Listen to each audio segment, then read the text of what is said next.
it depends on the human. So it's just a tool. So if you're a bad human, AI is going to be bad. So you have to be a good person. I got even scared, but I think like thinking about what is humanity and what does it mean to be human is an important thing to discuss. Like there next couple of years, this is very important thing to talk about. So that was the inspiration.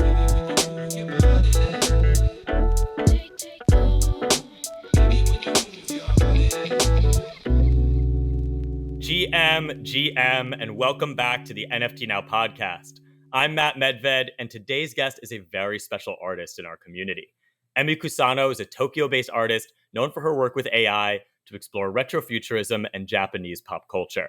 She is also the second artist we've curated for our partnership with LG Art Lab, and her piece, Advertising Humanity, is now live on the platform. Today's episode is brought to you by LG Art Lab, a digital art gallery that you can enjoy at home. LG Art Lab transforms your living room into a world-class gallery, enhancing accessibility and allowing art lovers to enjoy their digital collection on LG OLED TVs. Now integrated with the Ethereum blockchain, LG Art Lab lets you collect, trade, and display artworks seamlessly on lgartlab.com. Very excited for this conversation. I've known Emi since her breakout release, Neural Fad, in Tokyo Bright Moments last year. And it's been amazing to watch her evolution in the space. This is a great conversation. And without any further ado, we will give you Emi Kusano. Emi Kusano on the NFT Now podcast. It's been a minute. Super happy to have you on. How you doing? I'm doing great. Thank you for having morning time for me because that time difference. Yeah, the Asia time zone is always a little tricky, but I'm glad we could find the right time. Really excited to dive into everything today. Obviously, you have your LG Art Lab drop, and that's going to be great. But before we get into that, why don't we give a little bit of the background? Like, how did you get into Web3 and AI art? First time I used AI in my artwork was actually my music career. I am a musician. You're a musician too, right? I am, yeah. I am a singer of the synth wave band. It's been 10 years since when I was university.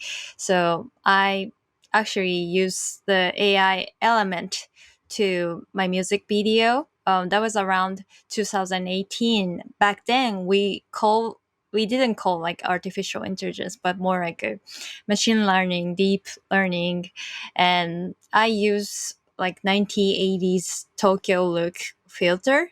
It was called like style transfer, and then I put that filter onto my live action footage, and that was the first time I experienced with AI.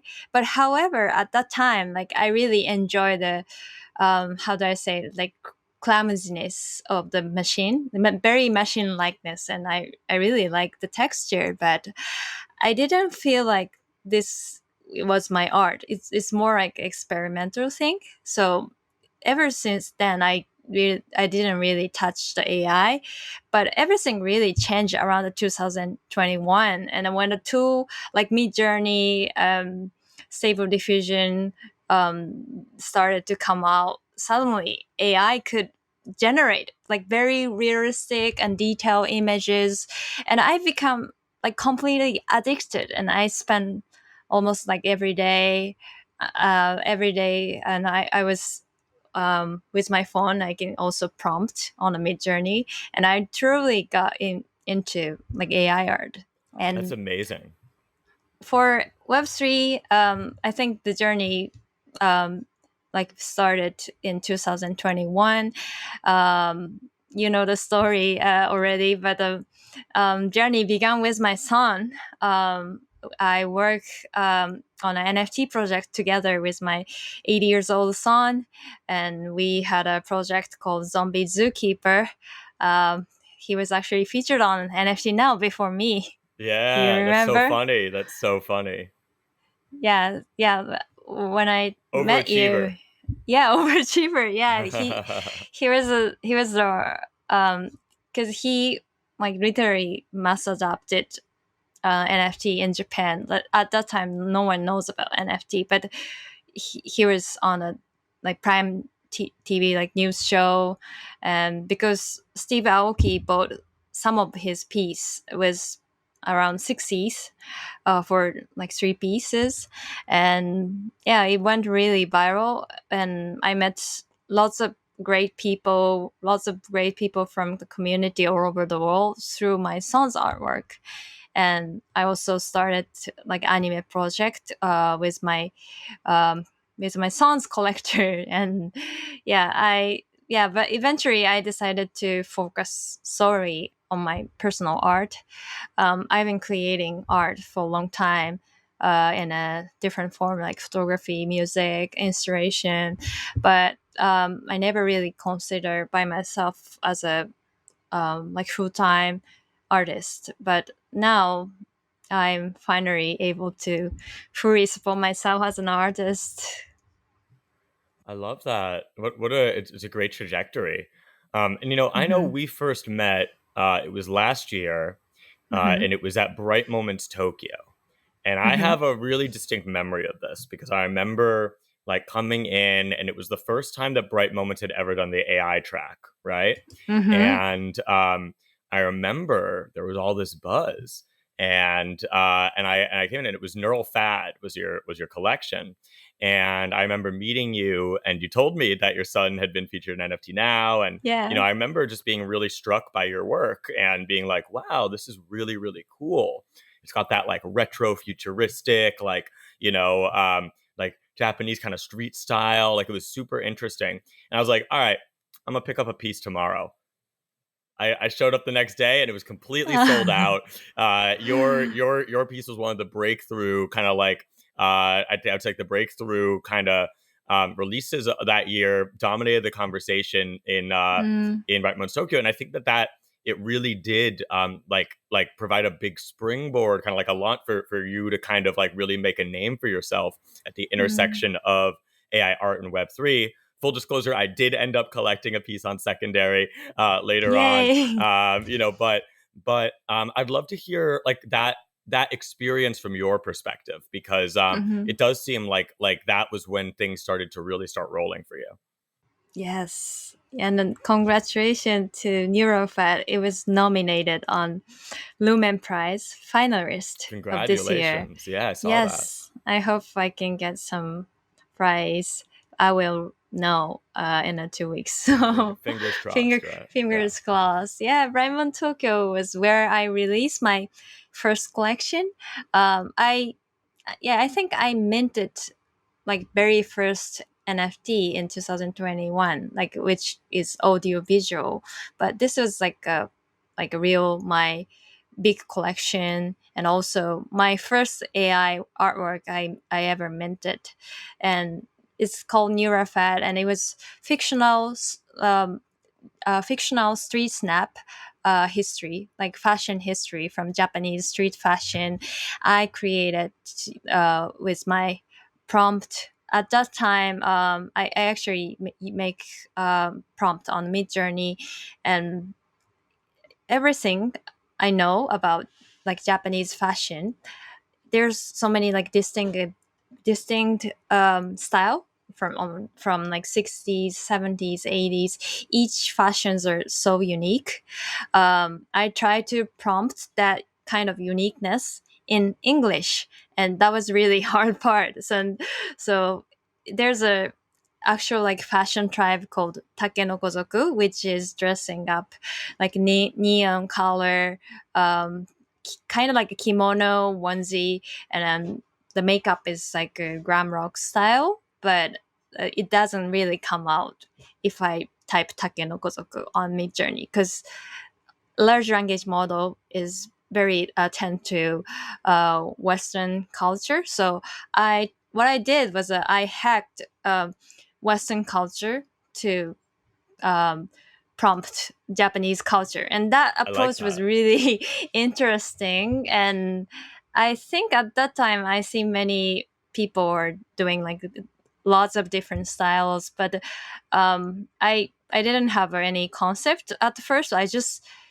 prompting every day, like every hour, every minute. And so prompting is all based on your taste. Claire Silver said, taste is your skill, new skill. So my skill was knowledge of the Japanese fashion. So I was typing, I generated every day. I just make a Neurofed account and I just uploading them. And I was so Bright Moment Tokyo. So when Moment Tokyo has been decided, Seth Golden from Bright Moment came to Tokyo for that was like a right click and save event, and I was there, and so I got introduced Seth by some of my mutual friends, and I talked to Seth. I am making actually AI art right now.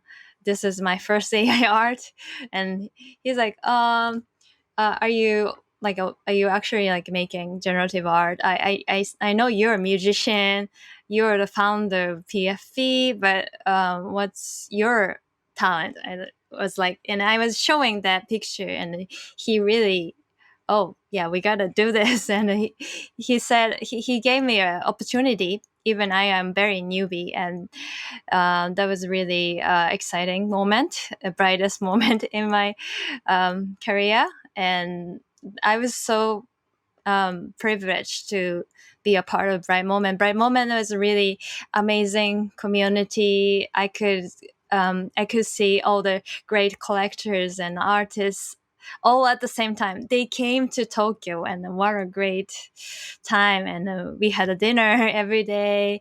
And also at that event, I met some of the top AI artists like Mario Klingerman, Claire Silver, Ivana Tal, Pinder. They're all there.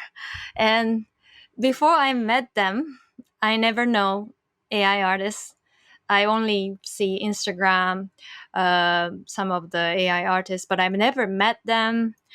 And some people told me, when I was showing like this is new project I am doing, oh, you're just prompting, and I think if anyone can do it. And some people said, oh, this is not your art, and you're not making model, you're not artist. Who said that? Just like people on Twitter or like people in your life or People in mm, my life. So but it was, yeah, um it was wrong. So that's when I right. met, Yeah. yeah, when I met Claire and all the people I am admire, and they're so, and also they use AI in very differently. They're very uniquely, and each artist has a different context, and that really inspires me, encouraged me. And I decided to, oh, AI, this is something I want to work on rest of my life. So Bright Moment really changed my life. And yeah, the Claire has been really great mentor to me, and she invited me to the um, Christie's Gucci auction. That's 2 months after Bright Moments, and that was my second show. What a life! Yeah, I'd love to dig into that just a little bit too, to hear a little bit more about kind of like your relationship with Claire. I know that obviously she collected your Genesis piece on Super Rare, Mm-hmm. has really been a big champion of your work. And like you said, there was that big collaboration you did for Gucci. That was Mm-hmm. also a Christie's auction, right? You said? Or Yes, that was like yeah, Christie auctions, and that was a really amazing experience. So we got together in Tokyo, and actually, right after Tokyo, I was invited to the NFC event. So we both spent time together in Lisbon. We had a dinner and lunch and talking about the new pieces, and she really gave me a lots of advice, and she's just really amazing person. 100%, 100%, a good person to Yeah, have on your side. I'll never forget yeah. actually, for the listeners, for the OGs listening to the NFT Now podcast, that first episode we did with Claire Silver a few years back, you can actually hear like me and my co-founders like all having an epiphany around AI art in like real time, because just the way she Hmm. described it as like a camera for your imagination, the idea that taste was the new skill. Obviously, we've heard a lot of these things now more, but that was really towards the beginning of it, and she really opened our eyes. So shout out to Claire. She's been a great advocate and supporter and champion for artists in the space. Um, let's talk about your LG Art Lab drop. So the Yes. piece is called Advertising Humanity. Hmm. And I'd love to hear, just in your own words, like, what was your inspiration behind it? What was the process? Like, how did it come together? Yes. Okay. Um, Advertising humanity. The inspiration behind this work was my deep love for Japanese TV commercial from 1980s, and I often find myself watching all the Japanese TV program and ads on YouTube, and especially that era. Like Japan was used to be a global leader in 1980s, like top company like Sony and forefront of the world. But the thing has been changed a lot since then, and it was a time like Japan's past glory, and I'm a bit obsessed with that era, and not only Japan, but I think I'm very obsessed with 1980s or before internet era, where the mass media's and influence was strong for some reason. I was born in 1990s, and I grew up with internet. Um, so yeah, every work of my every work, I think you feel that kind of essence. And advertising humanity, there's a woman, looks like me, who like cheerfully saying something like humanity cannot it's humanity is cannot be monetized, or like that kind of um, like eerie feeling, like is inspired by late night like Japanese TV commercial um, for consumer finance company, and often referred to um, sarakin in Japanese, and there's the slogan like use like responsibly, like with a cheerful woman smiling, and that was the very like the inspiration. um but at the same time, like I wanted to the work reflect like controversial conversation happening around AI today, and I imagine that like if something like was on everywhere, like broadcast on all the TV all over the America, like it might be trigger strong reaction. I was also scared to drop this artwork because there has been like lots of AI backlash recently, and you know I'm in a small filter bubble who loves NFTs and AI. Like my friends, all like my collectors and artist friends are like um like curious type of creative people. But once I drop from filter bubble, sometime like if my tweet got viral, some people just attacking me. Yeah. Yes, and you're not artist. You're like AI. You're stealing, or that Just like kind it of happens in waves, right? There's like every yeah, couple months there's like a big tweet goes viral, and it's just like the yeah. debate starts all over again, and it's just like so Yes, close-minded, you know.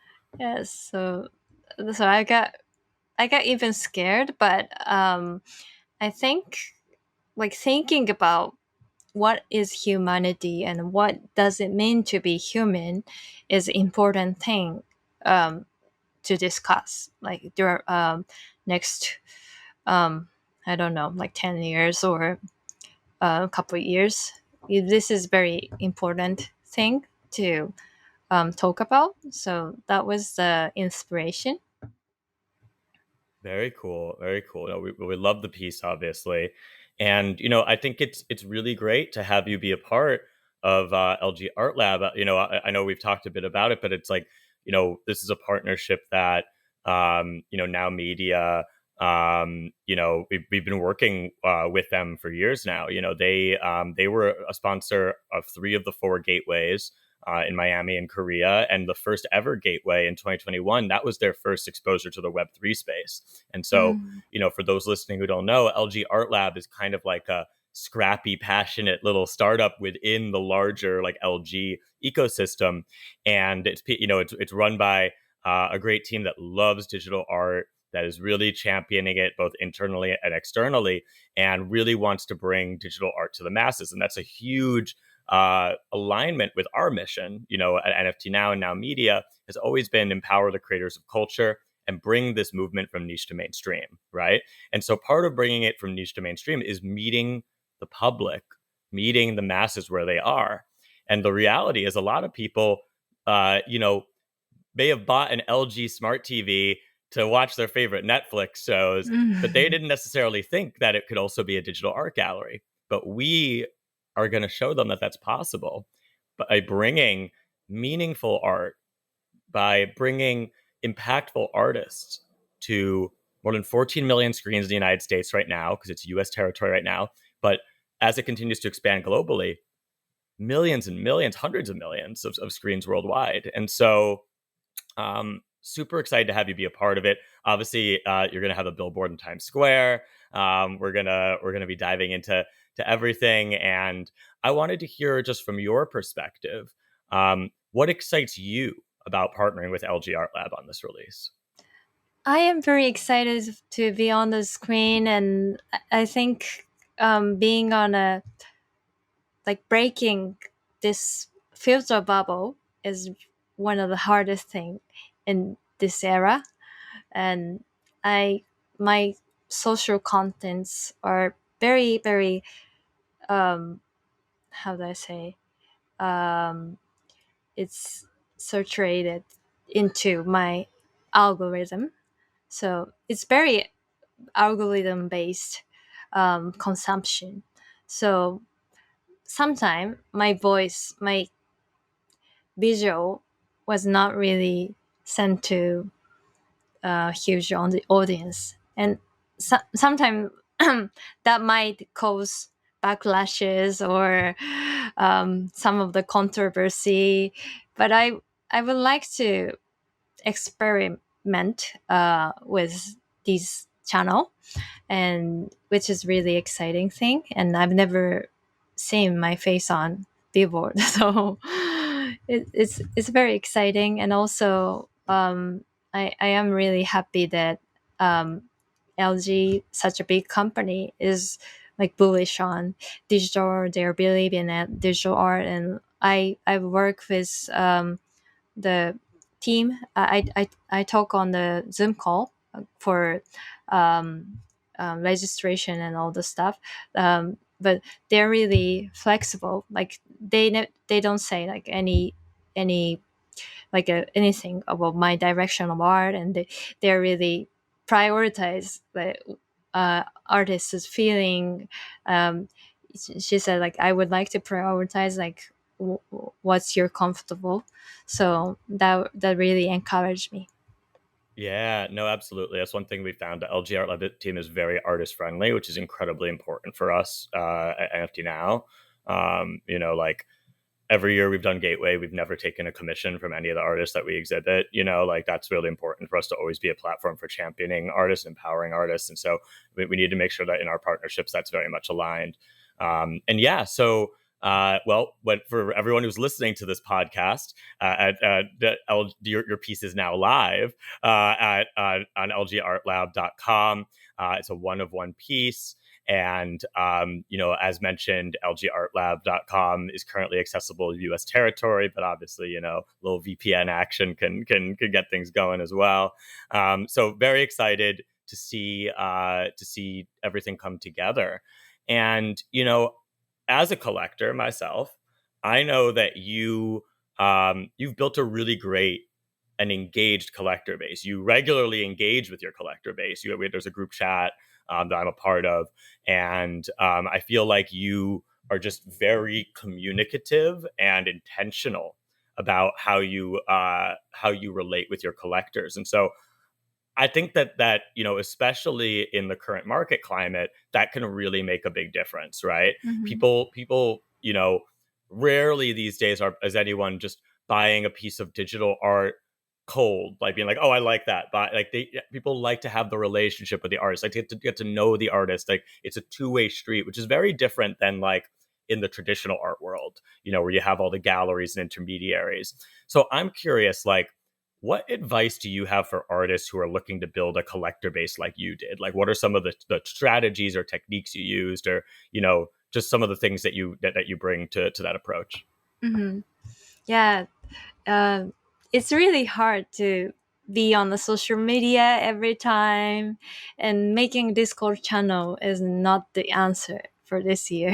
So it's very hard to engaging everyone, and sometimes like sometimes the collector of mine are anonymous and it's hard to reach all of the people.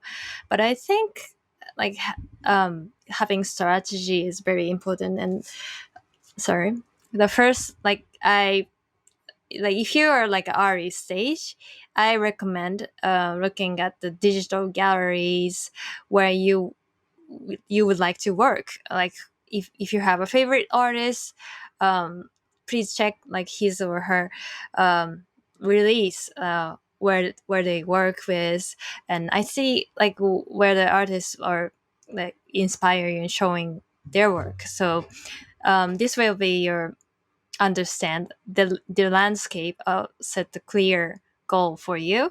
And I am very lucky, like I've been on a tender, bright moments, expanded art, and there's so many great community.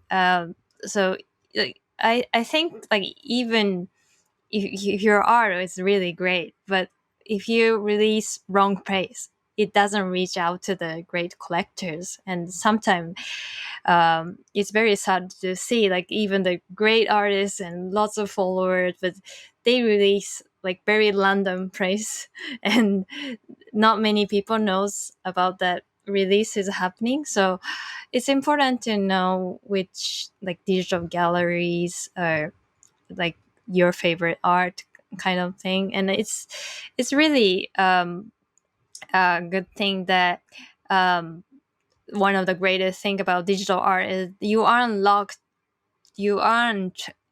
to the exclusive agreement with galleries, and you can work with multiple platforms.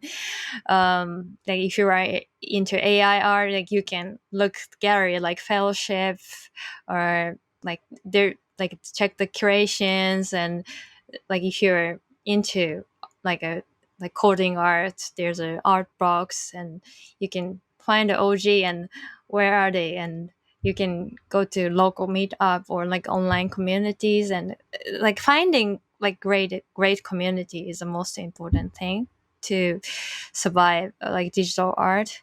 And once you start releasing work, and this is advice for the artists in the middle stage, I think remember the quality is key. So this is advice I give to myself as well. There will be many opportunities like well once you started, so like exhibition and collaborations, but I think it's essential to make sure each piece you release is something you're proud of.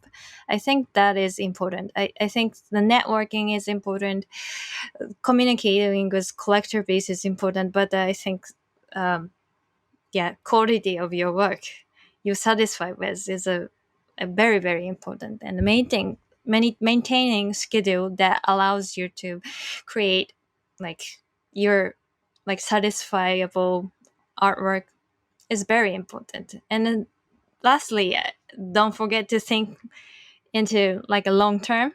So like if you even if you don't if your art doesn't sell right now, um it's it's a long term. So maybe like one Ethereum will be like 10 times or bigger in the future. So you just have to like focusing, working, like even if it's quiet days.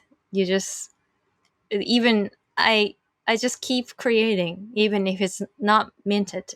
You just like you can actually tweet about it or put it Yeah. on the Instagram.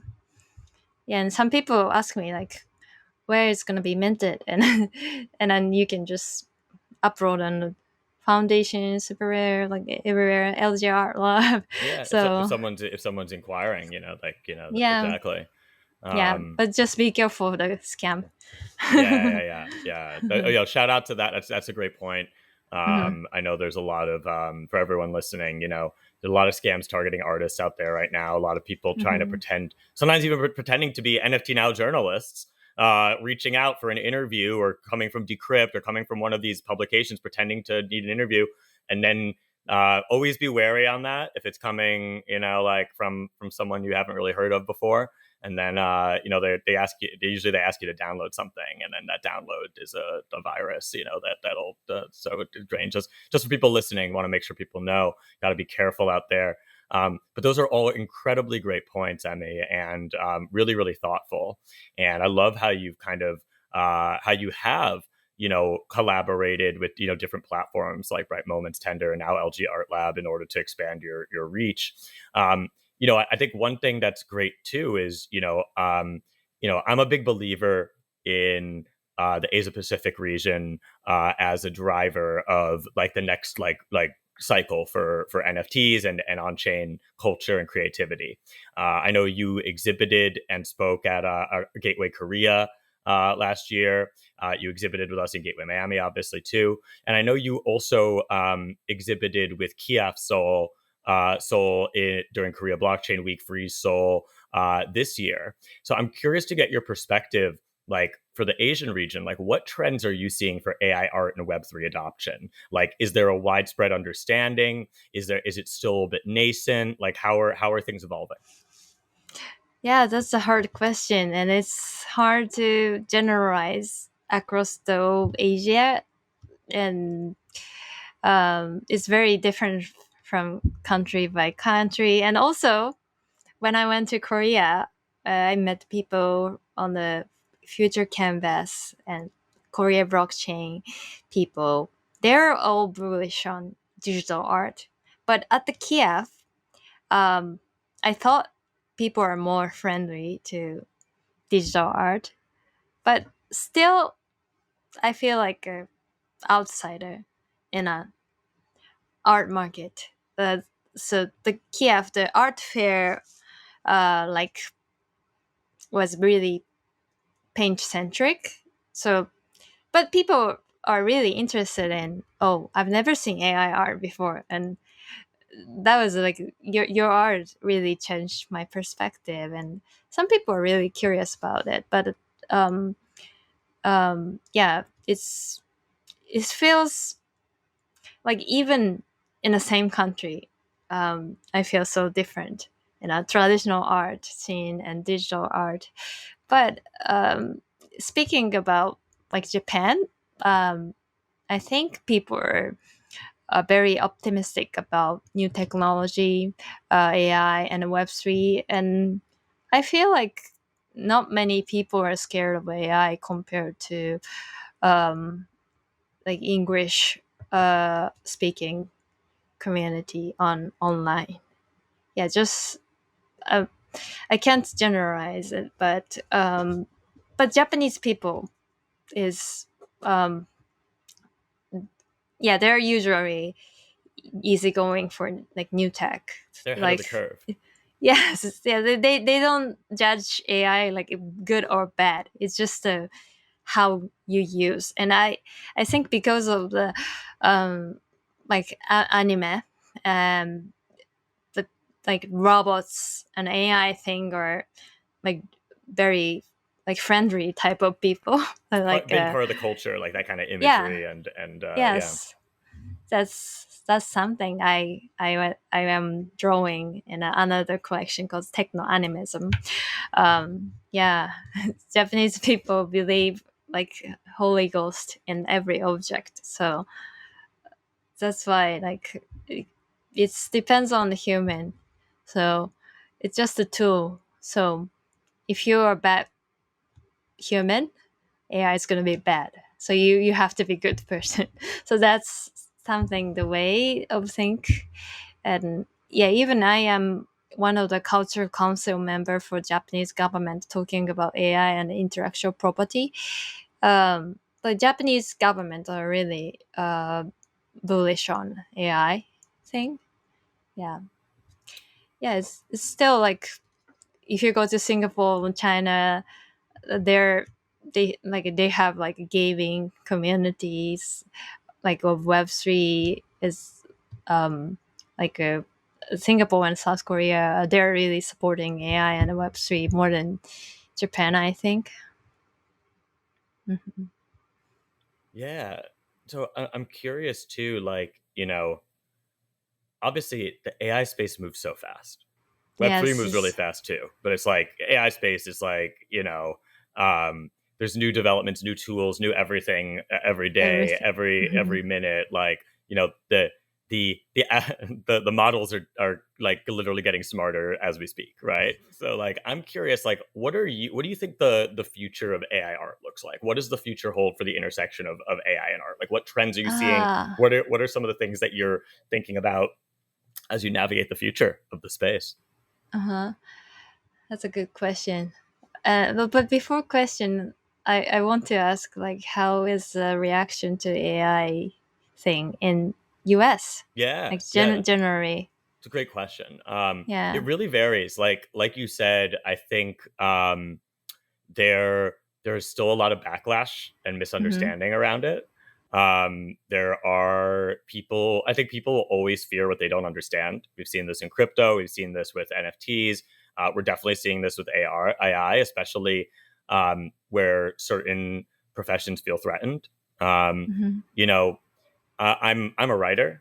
I'm a journalist. Mm-hmm. And there are a lot of I embrace AI. I use it like every day, and it doesn't Mm-hmm. mean that it replaces my writing, but I use it to automate the more rote and routine and tedious elements of writing, like transcribing an interview, Mm-hmm. uh, Mm-hmm. having to go through and pull out all the best quotes, like you know, you know, like some copywriting things that allow me then to focus. And because your brain is a muscle, right? Yeah. And no matter how many times you do it, enough reps, it'll eventually get tired. So Mm-hmm. I'd rather use that muscle on lifting the weights that matter, right? Which is like the Mm-hmm. creative side, like the feature writing, like the stuff that only I can do, like really well. Mm-hmm. And let AI automate the rest, because it allows me to then use my unique skill set to the best of its abilities. And that's a very like abundance, glass half full mindset that I can't say the like everybody in my field shares, right? There's a Mm-hmm. lot of fears around being replaced by AI. There's a lot of people who see it as a threat, and I understand that. I mean, there's the old saying like AI won't replace you, but a human replacing AI may, right? And there are definitely some jobs out there like data entry and things like that that are gonna go obsolete. Like AI will definitely change the face of copywriting and graphic design and things like that. That doesn't mean we're not going to need writers. It doesn't mean we're not going to need designers, but it'll definitely impact those industries. And to me, that's just a natural evolution of technology. Uh, but there's definitely still a lot of like fear and misunderstanding and the like. And so, yeah, like you said, whenever a tweet on AI tends to like go viral or get a lot of likes or anything like that, you get the naysayers swooping in and being negative on it. And I'm not going to discount those fears as like unimportant. Like I recognize that's an important part of it, but like you know there were those same fears around the invention of photography, that all of a sudden like we weren't going to need painters anymore. Obviously not the Mm-hmm. case, right? Mm-hmm. Like those are two different things. I know it's not like a perfect analogy, but I think that, to me, like I think about AI as like augmented intelligence, in terms of like it enables humans to like really um, like maximize their superpowers. And I, I, I think that like you know um, in the United States, while there's been a ton of innovation here and there's a ton of like obviously a lot of companies here are the ones driving it forward. there is still a lot of misunderstanding, hesitancy, backlash, et cetera, that exists. So, it's going to take time, like with any new technology. I mean, we look how long it's taken with crypto and with Bitcoin and with NFTs to break through some of the stigmas that exist around them, right? These things do take time, but yeah, like I do think that there's much like the United States in general, it's very divided on it. Yeah, I was really surprised when Petra voice got really attacked by Mm, for the AI album cover, hater. right? Yeah, no, no, was it album cover? What was it? Yeah. Petra voice. Oh, The Petra. Yeah, yeah, yeah, yeah, yeah, yeah. Sorry, I heard something different. yeah, yeah. Yeah, So like she got really attacked. That and some people started to. Did you see the whole drama? yeah, Some people just stealing Petra's style, and then I am drawing, so like I am the actual artist, and they didn't really make sense. And yeah, but yeah, that this like shift and like thinking comes from the backlash I have been facing for using AI in my work. Like I've heard people said, "You're not real artist. Like you're just playing with AI." But instead of being discouraged, I'm actually more excited to by this circumstance because if you look at the art history, the thing that were rejected or challenged is only on a history, art history, and and became most important movement. So yeah, the like you said, photography. Oh, photography. It was not. It's not art. It's just a record. And even like impressionism, like oh, you just don't finish the art. and and Banksy just the vandalism. It's not the art, but yeah, they became art. So I believe like I am very important movement. I'm in an important movement. So I. I still call myself multidisciplinary artist or digital artist instead of AI artist. I kind of like I never really label myself as an AI artist, but recently I've started thinking about embracing. I can be an AI artist. Like I think I will just continue to use AI for next decades. I don't know. I don't know yet, but I think eventually people don't say AI artist anymore. yeah, yeah. No, I Hmm. think that's right. Like I sometimes use the term AI collaborative artist to make it Hmm. clear that it's in collaboration with AI, but Hmm. you know, that there's a lot that goes into it. It's not as simple as spitting out an output, right? Hmm. And obviously there's for a lot of the artists in the space, there's various levels to which they like really kind of make it their own and use a number of different tools to do so. And so Yeah. I think the like you said, taste, like Claire always says, taste is the new skill, right? And so Hmm. being able to get something out of your mind and into existence is a really beautiful thing. Yes, and it's really changed the perspective. Like human brains are like all different structure for each person. So there's some neurodiversity Yeah, out there, and I think AI would um, shorten the gap between it. And like for me, like I am very ADD type of same. person. Yeah, you too. Yeah, so for me, like um, it's been really AI has um, changed my life easier because I can focus what I like to do. And when you got stuck, even I was really bad at like using tech. I was like doing programming when I was in university, but programming, like computer programming, if you um, mistype only like even if it's like only one word, the program didn't doesn't work. So I never really um, got master into programming, but I can think about um, like prompting in a programming way. So if you are a good teacher, like it's a programming skill, right? So that thing is really essential for the next education. So yeah, I hope life is right. It's it's up to you, human. I like that. Um, Yeah. speaking of your baby, speaking of your, your child, obviously as a mother, I'm curious. Like, you obviously mentioned your son as an NFT artist, had the project together. Um, what is kind of that creative dynamic like between you two, and how does AI play a role in that now?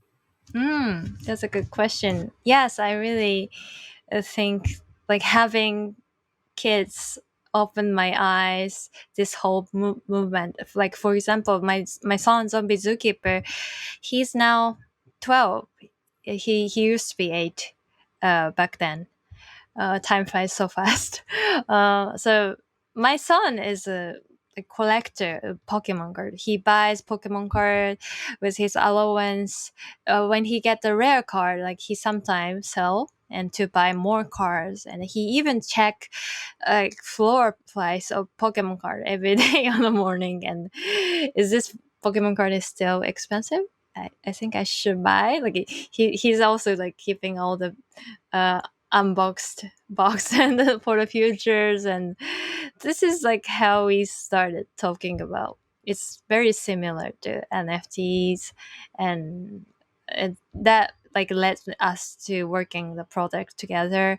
And I think like looking at how like younger generation like him, they're like play his consume like things shows adult to the future. So like everything like he wants for the Christmas is digital, like item of Roblox skins for Fortnite, and that really opens my eyes. And yeah, like parenting is I think equal like living with a like little futurist. So I learned lots of things from my son. And yeah, AI thing. Yeah, like we yeah, my son naturally searched something with chat gpt, but he said like he got really scared of mid journey come out sometimes. So like when if you like type something, like there's some like scarier thing coming. And so like we need some like children AI data set. Yeah, yeah, yeah. Not really scary. But and also I have a little son. He's 3 years old. With his bedtime story, I actually generated with ChatGPT, and I talked to ChatGPT, and then he gave me inspiration, and we make a story together. And then it's yeah, it's really exciting, and I think yeah, you can use so many things. Yeah, but just be careful to like don't think this is not human. Yeah, yeah. Well, look, as we start to move things towards a close, just also wanted to hear what else do you have coming up? Yeah. Um there's so many there's lots of exciting things are coming up. And next month I should I say next month, or I don't know if it's next month. So so there's a lot of thing coming up, and I'll be releasing another like video art at the world famous venue I've always admired. And I'm really like thrilled that my artwork is gonna be on a auction. So I hope like people who have been following me continue to watch what I'm doing. And yeah, like there's so many opportunities comes up, and I I am very incredibly lucky. Yeah. Amazing. Well, Emmy, it's always a pleasure chatting with you. We're super excited to have you be part of this LG Art Lab release. Super excited for advertising humanity. And yeah, we will catch you again next time on the NFT Now podcast. Yes. Thank you for having me. Always a pleasure with Emi Kusano. I love that conversation. Really loved hearing about how she uses AI to co-create bedtime stories with her 3-year-old. I thought that was really beautiful, and I loved her thoughts on AI adoption in Asia versus the United States. It was really interesting to hear how Japan seems to be a little bit warmer and more inviting and open to it than perhaps some other regions that we know. So all in all, a great conversation. Super excited for Emi's piece, Advertising Humanity on LG Art Lab. And you can find that at lgartlab.com. And if you haven't already, wanted to encourage you to sign up for our newsletter. It's free, it's weekly, straight to your inbox. nftnow.com/newsletter. We'd love to get you involved. All right, take care, and I will catch you again next week on the NFT Now podcast.